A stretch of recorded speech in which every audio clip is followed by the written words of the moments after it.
So after graduating Brunel University in 2018, it took me approximately 3 months for me to land my first graduate job. Luckily, I landed a job through one of my friends who had his own business, and he was able to create a role for me.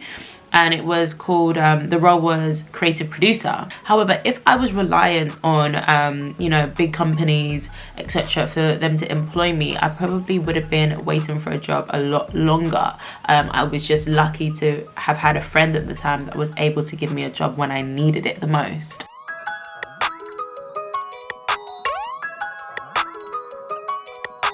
Even before university, I've always had a part-time job. I've worked in retail for quite a while. After uni, I had the job with my friend as the creative producer of his business.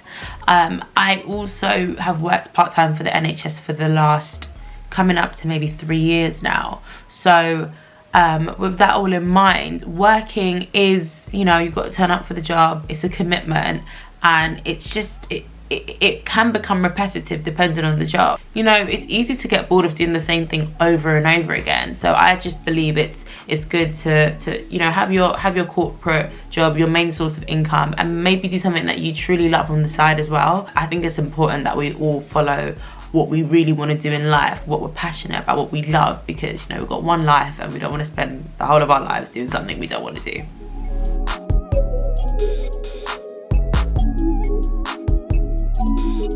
So as a presenter, I believe the best thing is meeting new people. That's genuinely what I've enjoyed the most. Meeting new people and hearing their stories, because I've met some incredible people, and then I've also come across people that you would never think had the most craziest, detailed, in-depth, emotional, just honestly mind-blowing stories to tell you. And that is genuinely what I love most about being a presenter.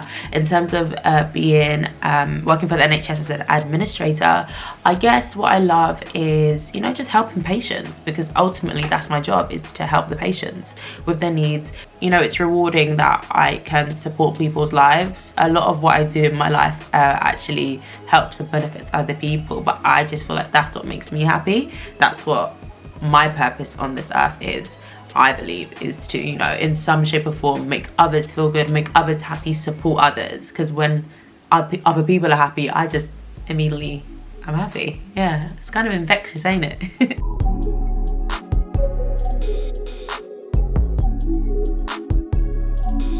You start looking for your job before you graduate, so don't leave it until the last minute.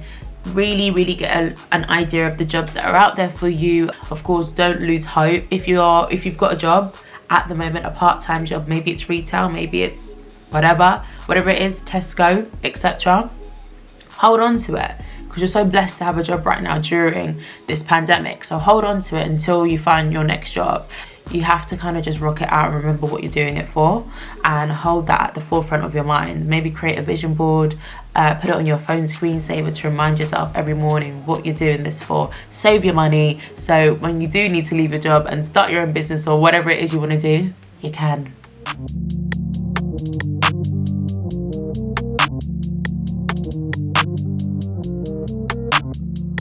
I believe sometimes we downplay ourselves and what we're capable of, and I truly believe if someone has offered you a role, you're a successful candidate, take it. They picked you for a reason, so don't feel like you're not good enough for it. It just brings your whole aura and your whole energy down. You're not really going to get through the day feeling like that. So that is what I would say. Just believe in yourself. You've been picked for a reason, and believe in your source.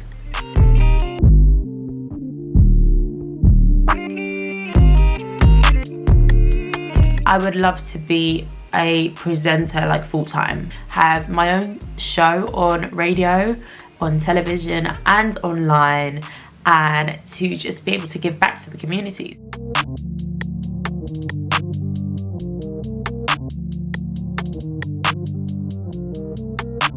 Just because you may be missing one skill from a job doesn't mean you're not capable of fulfilling that role. They may be willing to train you, or it may be a skill that you can just learn within the next few weeks. You never know, honestly. Don't limit yourself. That is my number one tip. Do not limit yourself because you don't it says you should get AAA in your what's it, A levels, and you got AAB. No, still go for the job, because you never know. You actually never know.